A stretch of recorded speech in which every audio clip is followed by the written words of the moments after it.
अस्सलामुअलैकुम। बोल न्यूज़ में मैं हूं जवाद कमाल। हेडलाइंस आप जान चुके हैं। बुलेटिन में सबसे पहले आपको खबर देंगे नवाब शाह से, जो मुल्क की सियासत का महवर बन गया है। लीगी जमात का सीनियर तरीन वफ्द आसिफ जरदारी से मिलने पहुंच गया।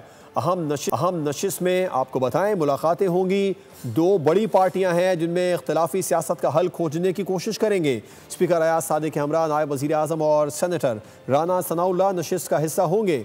मोहसिन नकवी मेहमानों की बात सुनने वालों में शामिल होंगे। नवाब शाह मुल्क की सियासत का महवर बन गया। लीगी जमात का सीनियर तरीन वफ्द आसिफ जरदारी से मिलने पहुंच गया। अहम नशिस्त में टू बिग पार्टी इख्तलाफी सियासत का हल खोजने की कोशिश होगी। स्पीकर अयाज सादिक के हमरा नायब वज़ीर आज़म और सेनेटर राना सनाउल्लाह नशिस्त का हिस्सा होंगे। मोहसिन नकवी मेहमानों की बात सुनने वालों में शामिल हैं। सदर, नायब वज़ीर आज़म, वज़ीर दाखिला, स्पीकर असम्बली और वज़ीर आज़म के मुशीर एक साथ नवाब शाह में मुल्क की सीनियर तरीन क़यादत एक छत तले बैठ गई। नून लीग और पीपल्स पार्टी के इख्तलाफात इतने सादा नहीं जितना जाहिर किए जा रहे हैं। सियासी खिचड़ी की हंडिया में कुछ ऐसा है जिसकी तुर्शी दूर करने के लिए हंगामी बुनियादों पर मुलाकातें, मुशावरतें हो रही हैं। इस्लामाबाद में जियालों के वफ्द की वज़ीर आज़म से मुलाकात के बाद नून लीग ने इत्तेहादियों को एतमाद में लेने के लिए वफ्द सिंध भेज दिया। सदर मुमलिकत आसिफ अली जरदारी ने भी मोहसिन नकवी के अहम बैठक में शामिल करने के लिए फौरी तलब कर लिया। ज़राए के मुताबिक two big parties Sindh Punjab की लड़ाई का हल तलाश करेंगी। मरियम नवाज के पानी से मुतालिक बयान पर सिंध और पंजाब की सियासी क़यादत आमने सामने हुई। तंदो तेज बयानात का जोर किसी सूरत कम होने का नाम नहीं ले रहा। और लड़ाई मुआफ करो, सिंध और पंजाब के मुतासरीन सैलाब को आबाद करो। कराची और लाहौर के शहरियों ने सियासी क़यादत को बैठ कर तनाज़ा हल करने का मशवरा दे दिया। बोल न्यूज़ के माइक पर शहरियों ने सुलह का क्या फार्मूला बताया, आपको दिखाते हैं। सिंध हुकूमत को चाहिए कि तनकीद करने की बजाय जो है ना पंजाब हुकूमत के साथ मिलके आवाम को मदद पहुंचाएं, उनकी ज़्यादा से ज़्यादा मदद करें। ऐसा ये है कि इन गवर्नमेंट की लड़ाइयों में पिस्ता आवाम ही है। अभी इनको दोनों गवर्नमेंटों को, सिंध गवर्नमेंट और पंजाब गवर्नमेंट के लिए बेहतर यही है कि वो आवाम का सोचें और आवाम की हेल्प करें। जो लोग नून मीम शीन को तकसीम करने की कोशिश कर रहे हैं वो याद रखें कि नून मीम शीन सीसा पिलाए दीवार की तरह मुत्तहिद हैं। वज़ीर आला पंजाब मरियम नवाज का पाक पतन में इलेक्ट्रॉनिक बस मंसूबे की इफ्तिताही तक़रीब से खिताब। कहा, पंजाब में आवाम का पैसा आवाम पर ही खर्च होता है। दूसरे सूबों से आने वाले कहते हैं काश हमारा सूबा भी पंजाब की तरह साफ होता। छोटे शहरों की तरक्की हमारी अवलीन तरजीह है। नून में से शीन निकालते हैं, शीन में से नून निकालते हैं, अब मीम से शीन निकाल रहे हैं, शीन से मीम निकाल रहे हैं। कि याद रखो कि नून मीम शीन यूं सीसा पिलाई हुई दीवार की तरह मुत्तहिद है इंशाअल्लाह। पंजाब में आवाम का पैसा आवाम के ऊपर खर्च होता है, आवाम के मंसूबों पे खर्च होता है, नजर आता है। आज जब पंजाब से बाहर से लोग आते हैं तो वो कहते हैं काश हमारा सूबा भी ऐसे साफ होता। वो कहते हैं कि काश हमारे सूबे में भी ऐसी सफाई होती। जब तक तरक्की पंजाब के 38 अजला में यकसा तौर पर नहीं पहुंचेगी, मैं ये समझूंगी कि पंजाब तरक्की याफ्ता नहीं है। पाकिस्तान पीपल्स पार्टी के चेयरमैन बिलावल भुट्टो जरदारी ने सेंट्रल एग्जीक्यूटिव कमेटी का इजलास तलब कर लिया। चेयरमैन बिलावल भुट्टो जरदारी ने 18 अक्टूबर हफ्ते को पीपीपी की सीईसी का इजलास तलब किया है। चेयरमैन बिलावल भुट्टो जरदारी की ज़ेर सदारत सीईसी इजलास बिलावल हाउस में होगा। पाकिस्तान पीपल्स पार्टी की सीईसी के इजलास में मुल्की सियासत से मुतालिक अहम फैसले होंगे। और अली अमीन गंडापुर को वज़ीर आला खैबर पख्तूनख्वा से ओहदे से हटाने का फैसला कर लिया गया। सुहेल आफरीदी को नया वज़ीर आला बनाए जाने का इम्कान है। बानी पीटीआई ने पार्टी रहनुमाओं को फैसले पर फौरी अमल दरामद की हिदायत कर दी है। बानी की बहन से इख्तिलाफ महंगा पड़ गया। वज़ीर आला खैबर पख्तूनख्वा अली अमीन गंडापुर को हटाने का फैसला। सुहेल आफरीदी को सूबे का नया वज़ीर आला बनाए जाने का इम्कान। अली अमीन गंडापुर की तब्दीली का फैसला खैबर पख्तूनख्वा की मौजूदा सियासी सूरत हाल के बायस किया गया। ज़राए का कहना है कि बानी पीटीआई ने अली अमीन गंडापुर को ओहदे से हटाने के अहकाम जारी कर दिए। अली अमीन गंडापुर और बानी की बहन अलीमा खानम के दरमियान इख्तिलाफात खुलकर सामने आ चुके थे। गुज़श्ता हफ्ते अली अमीन गंडापुर ने अलीमा खान पर पार्टी को तकसीम करने के संगीन इल्जामात आयद किए थे। उनका कहना था कि पार्टी के अंदर बड़ी तकसीम पैदा हो चुकी है और ये तासुर दिया जा रहा है कि हम बानी के खिलाफ हैं। ज़राए के मुताबिक नए वज़ीर आला के लिए सुहेल आफरीदी का नाम सरे फहरिस्त है। सुहेल आफरीदी का ताल्लुक जिला खैबर से है और वो पार्टी के मुतहर्रिक रहनुमाओं में शुमार होते हैं।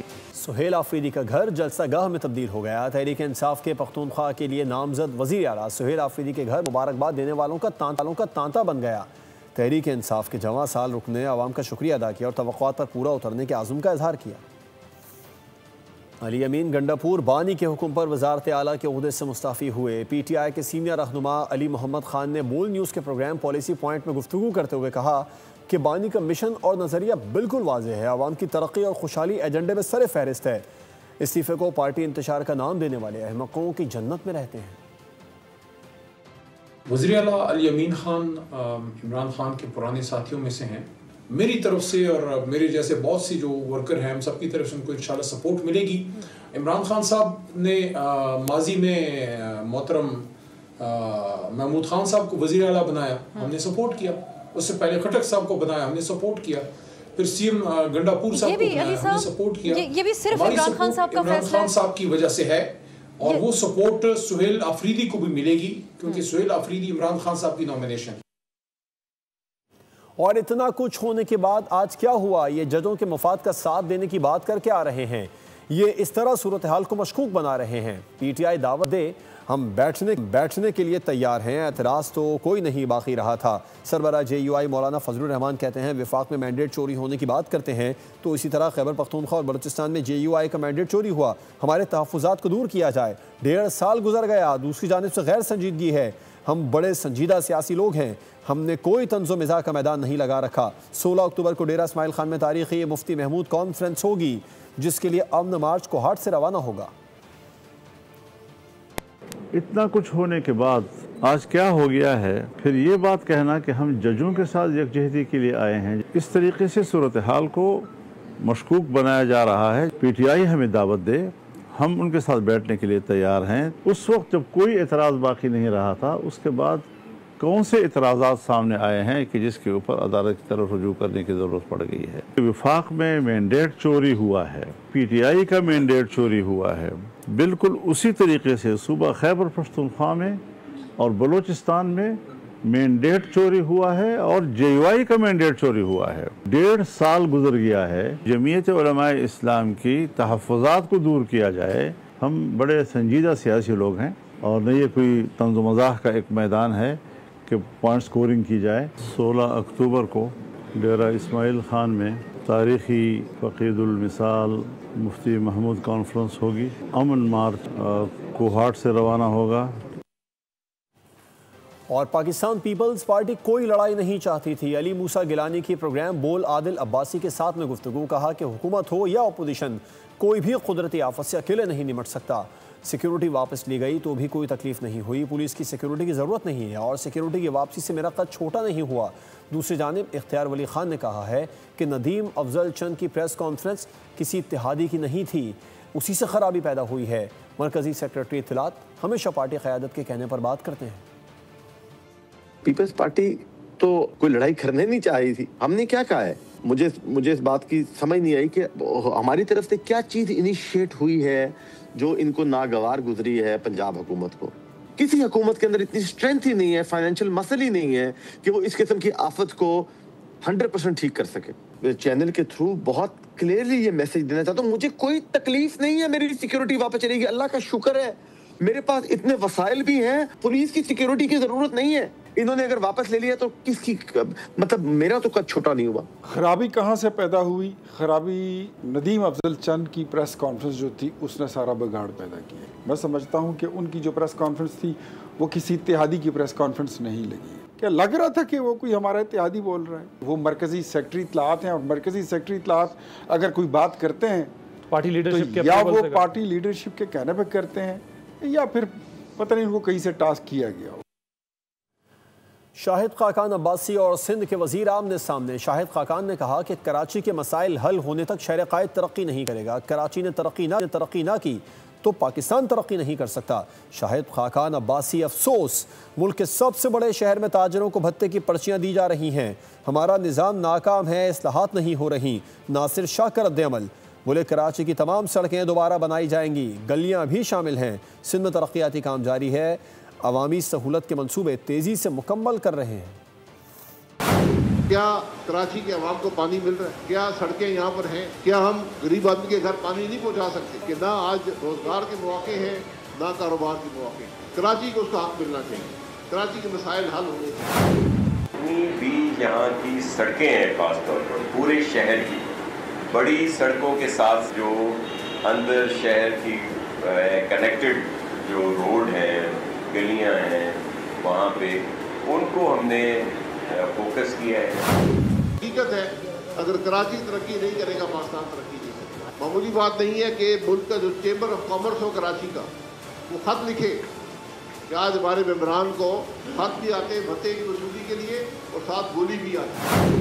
पूरे सूबे में तरक्याती काम जहाँ पे हो रहे हैं, सबसे ज़्यादा स्कीमें जो है वो कंप्लीट की हैं पूरे सूबे में। वज़ीर आज़म ने वफाकी काबीना का इजलास आज तलब कर लिया है। मुल्की मुआशी और सियासी सूरत हाल पर तबादला ख्याल किया जाएगा। वज़ीर आज़म शहबाज शरीफ अपने गैर मुल्की दौरों के हवाले से अरकान को एतमाद में लेंगे।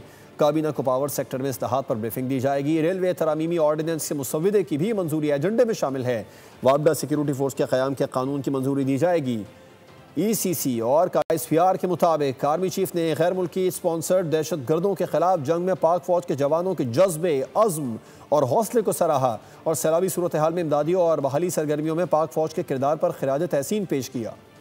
पाक आर्मी का कहना है कि भारत की किसी भी जारहियत का फौरी और फैसला कुन जवाब दिया जाएगा। दुश्मन की जोग्राफियाई बरतरी के किसी भी तस्वुर को नेस्तो नाबूद कर दिया जाएगा। किसी भी नए नॉर्मल का मुकाबला एक नए, तेज और मौसर जवाबी नॉर्मल से किया जाएगा। ISPR के मुताबिक chief of army staff field marshal Syed Asim Munir की जेर सदारत 272वीं corps commander conference GHQ Rawalpindi में मुनक्किद हुई, जिसमें भारतीय सरपरस्ती में दहशतगर्द हमलों के शहदा के लिए फातह खानी की गई। फोरम ने भारतीय सियासी और अस्करी क़यादत के हालिया गैर जिम्मेदाराना और इश्तियाल अंगेज बयानात पर शदीद तशवीश का इजहार किया। कहा कि ये बयानात भारत की पुरानी आदत है और सियासी मफादात के लिए जंगी जुनून पैदा करने का तसलसल है। ऐसे बयानात खित्ते में कशीदगी बढ़ाने और अमन और इस्तेहकाम के लिए खतरा साबित हो सकते हैं। फोरम ने पाकिस्तान सऊदी अरब तारीखी स्ट्रेटेजिक बाहमी दिफाई मुआहदे का भी खैर मकदम किया। पाकिस्तान सऊदी अरब मुआहदे का मकसद दो तरफा ताल्लुकात मजबूत बनाना है। मुआहदे का मकसद बैरूनी जारियत के खिलाफ मुश्तरका दिफाई ताउन को फरोग देना है। फोरम ने कश्मीरी अवाम की जिद्दोजहद आज़ादी के लिए पाकिस्तान की गैर मुतज़ल्ज़ल हिमायत का इआदा किया। कोर कमांडर कॉन्फ्रेंस ने फ़लस्तीनी अवाम के साथ भी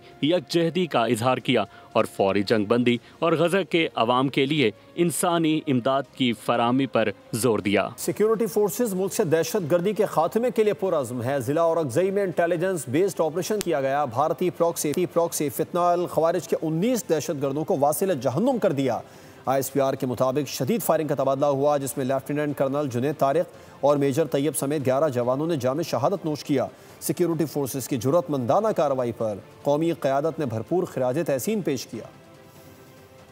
पाक फौज के जवान मुल्क दुश्मनों के सामने सीसा पिलाई दीवार। सिक्योरिटी फोर्सेज का दहशत गर्दों पर कारी वार। जिला और ग़ज़ई में इंटेलिजेंस बेस्ड ऑपरेशन। भारतीय प्रॉक्सी फितना अल ख़वारिज के 19 दहशत गर्द जहन्नुम वासिल कर दिए गए। दहशत गर्दों की मौजूदगी की इत्तला पर सिक्योरिटी फोर्सेज ने 7 और 8 अक्टूबर की रात कार्रवाई की। ISPR के मुताबिक शदीद फायरिंग के तबादले में 19 दहशत गर्द मारे गए, जबकि lieutenant colonel Junaid, major Tayyab Rahat और 9 जवान बहादुरी से लड़ते हुए वतन पर कुर्बान हो गए। सदर वज़ीर आज़म और वफाकी वज़ीर दाखिला समेत कौमी क़यादत का सिक्योरिटी फोर्सेज को खराज तहसीन। वज़ीर आला खैबर पख्तूनख्वा अली अमीन गंडापुर और नायब सदर पीपल्स पार्टी शेरी रहमान ने भी सिक्योरिटी फोर्सेज को जुर्रत और बहादुरी को सराहा। Lieutenant colonel Junaid, major Tayyab Rahat और दीगर शहदा को हीरो करार दिया। अर्ज़ पाक से भारतीय हिमायत याफ्ता दहशत गर्दों के मुकम्मल खात्मे के अज़्म का इआदा किया। और अगज़ई में शहीद होने वाले लेफ्टिनेंट कर्नल जुनैद तारिक और मेजर तैयब राहत की नमाज जनाजा चकलाला गैरिजन में अदा कर दी गई। वज़ीर आज़म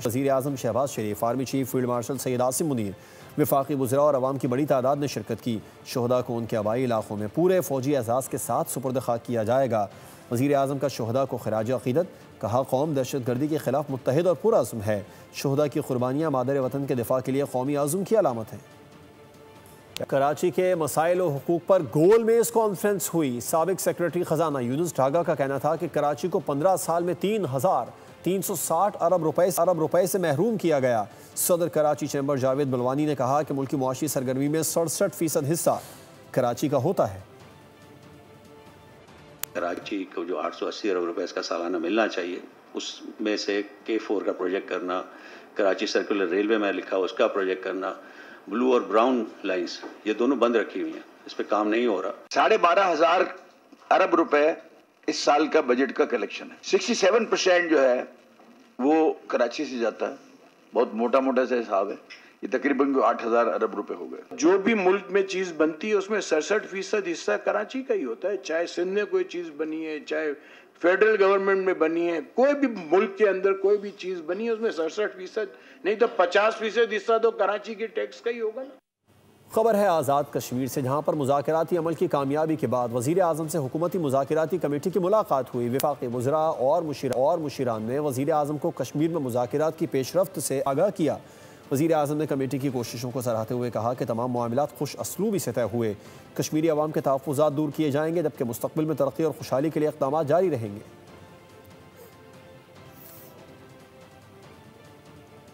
कराची के जिना अस्पताल में ऑपरेशन के लिए आने वाले मरीज को 2 साल बाद की तारीख दे दी गई। मरीज ने सोशल मीडिया पर वीडियो जारी करते हुए फौरी ऑपरेशन की अपील की है। मरीज के मुताबिक उसे सर्जिकल कॉम्प्लेक्स से 23 जून 2027 की तारीख दी गई है। बताया, रोज़ाना दर्द कम करने के लिए 2 इंजेक्शन लगा रहा हूँ। निजी अस्पताल के अखराजात बर्दाश्त नहीं कर सकता। तर्जुमान जिना अस्पताल का कहना है कि मुल्क भर से मरीज इलाज के लिए आते हैं। डॉक्टर्स की कमी और मरीजों की तादाद ज़्यादा होने की वजह से तवील इंतज़ार की नौबत आती है। जेहलम के करीब इस्लामाबाद एक्सप्रेस अपने इख्तितामी सफ़र में ही हादसे का शिकार हो गई है। मारगला स्टेशन से चलने वाली ट्रेन सुहावा के करीब मोड़ काटते हुए पटरी से उतर गई। ज़राए के मुताबिक इकोनॉमी क्लास की एक बोगी मुतासिर हुई, ताहम खुशकिस्मती से कोई जानी नुकसान नहीं हुआ। रेस्क्यू टीमें मौके पर पहुंचकर इमदादी कार्रवाइयाँ जारी रखे हुए हैं, जबकि रेलवे हुकाम के मुताबिक बहाली ट्रेन रावलपिंडी से कुछ देर में रवाना होगी। उधर इस्लामाबाद में सऊदी पाक मुश्तरका बिजनेस काउंसिल का इजलास मुनक़िद हुआ। शहजादा मंसूर बिन मोहम्मद अल सऊद की क़यादत में सऊदी अरब का आला सतह का तिजारती वफ़द शरीक हुआ। पाकिस्तान और सऊदी अरब का बरादराना ताल्लुकात को मुआशी शराकतदारी में तब्दील करने का आज़म। शहजादा मंसूर बिन मोहम्मद अल सऊद ने पाकिस्तान की सरमायाकारी के फ़रोग़ के लिए जारी इस्लाहाती कोशिशों को सराहा। सऊदी अरब के विजन 2030 के अहदाफ के मुताबिक पाकिस्तान के साथ तवील मुद्दती इक़्तिसादी शराकतदारी को मजबूत बनाने के आज़म का इयादा किया।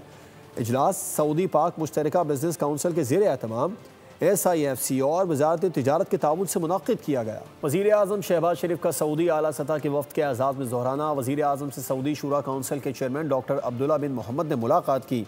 मुलाकात में स्पीकर कौमी असम्बली, पाकिस्तान में तैनात सऊदी सफ़ीर समेत वफाक़ी काबीना के अहम अराकीन ने भी शिरकत की। शहबाज शरीफ ने खादिमुल हरमैन शरीफैन और वली अहद के लिए नेक ख्वाहिशात का इज़हार किया। वज़ीर आज़म शहबाज शरीफ ने हाल ही में 2 तरफ़ा तारीख़ी दिफ़ाई मुआहदे का भी तज़किरा किया। वफाक़ी वज़ीर सेहत सैयद मुस्तफ़ा कमाल की ज़ेर सदारत पोलियो के ख़ात्मे और मामूल की हिफाजती वैक्सीनेशन पर इजलास हुआ, जिसमें सेक्रेटरी सेहत, additional secretary, DG health, DG FDI और NEOC के नेशनल कोऑर्डिनेटर शरीक हुए। WHO, यूनिसेफ और गावी के नुमाइंदगान ने वैक्सीनेशन मनसूबों पर तबादला ख्याल किया। इजलास में सालाना पोलियो बजट, माली और अमली पहलुओं का जायज़ा लिया गया और मौजूदा वैक्सीनेशन मुहिम की कारकर्दगी पेश की गई। वफाक़ी वज़ीर ने कहा कि पोलियो का खात्मा कौमी जिम्मेदारी है और हर बच्चे तक वैक्सीन पहुँचाने के लिए आलमी शराकतदारों के ताउन से मौसर हिकमत अमली अपनाई जाएगी। सोने की कीमतों के हवाले से आपको बताएं, जिसमें एक बार फिर बड़ा इजाफा हुआ है। फ़ी तोला सोना 8,400 रुपये महंगा होकर तारीखी सतह पर पहुँच गया है। फ़ी तोला सोना 4,25,000 से भी तजावुज़ कर गया। रवां बरस सोने के नर्ख मजमूई तौर पर 51% महंगे हुए। सोने की बढ़ती कीमतों से जेवरात का कारोबार मुतासर, जबकि आम सारिफ की क़ुव्वत ख़रीद मज़ीद कमज़ोर हो गई। और अब आपको खबर दें, दी सेशंस फाउंडेशन मुस्तक़बिल के मेहमारों को मयारी तालीम की फरहमी के लिए कोशां है। टोरंटो में सालाना फंड रेजिंग तक़रीब का इनेकाद किया गया। शुरका ने दिल खोल कर एहतियात दी। मुस्तक़बिल के मेहमारों को तालीम के ज़ेवर से आरास्ता करने का मिशन। टोरंटो में पाकिस्तान में मयारी तालीम के फ़रोग़ के लिए सरगर्म गैर मुनाफा बख्श तंजीम दी सिटीजन्स फाउंडेशन कैनेडा की जानिब से शानदार फंड रेजिंग तकरीब का इनेकाद किया गया। कैनेडा और अमरीका भर से पाकिस्तानी उन्होंने शुरका के ताउन को इंतहाई हौसला अफजा करार दिया। CEO the citizens foundation Pakistan Zia Akhtar Abbas ने बच्चों को मयारी तालीम की फराहमी जारी रखने के अज़्म का इजहार किया। टोरंटो में हमने 4 नए स्कूलों के लिए सपोर्ट हासिल की है और पाकिस्तानी कम्युनिटी के ज़रिए कई और स्कूलों को ऑपरेट करने के लिए भी फंड जमा किए हैं। तमाम लोगों की, तमाम सपोर्टर्स की मदद का बहुत बहुत शुक्रिया। शुरका ने कहा, $2.5 मिलियन की रिकॉर्ड रकम जमा होना इस बात का सबूत है कि बैरून मुल्क मुकीम पाकिस्तानी अपनी सरजमीन और उसके रोशन मुस्तकबिल के लिए पुरअज़्म है। शैतानी ताकतों का हमला, पूरा खानदान खतरनाक चुंगल में फंस गया। खौफ और दहशत से भरपूर मूवी ट्रॉमेटिका का नया ट्रेलर जारी कर दिया गया। फिल्म 31 अक्टूबर को रिलीज की जाएगी। न्यूज़ बुलेटिन से फिल वक्त इतना ही। मजीद किसी भी खबर की डिटेल के लिए विजिट कीजिए हमारी वेबसाइट bolnews.com और देखते रहिए बोल न्यूज़। सब्सक्राइब करें और बेल दबाएं ताकि कोई खबर रह न जाए।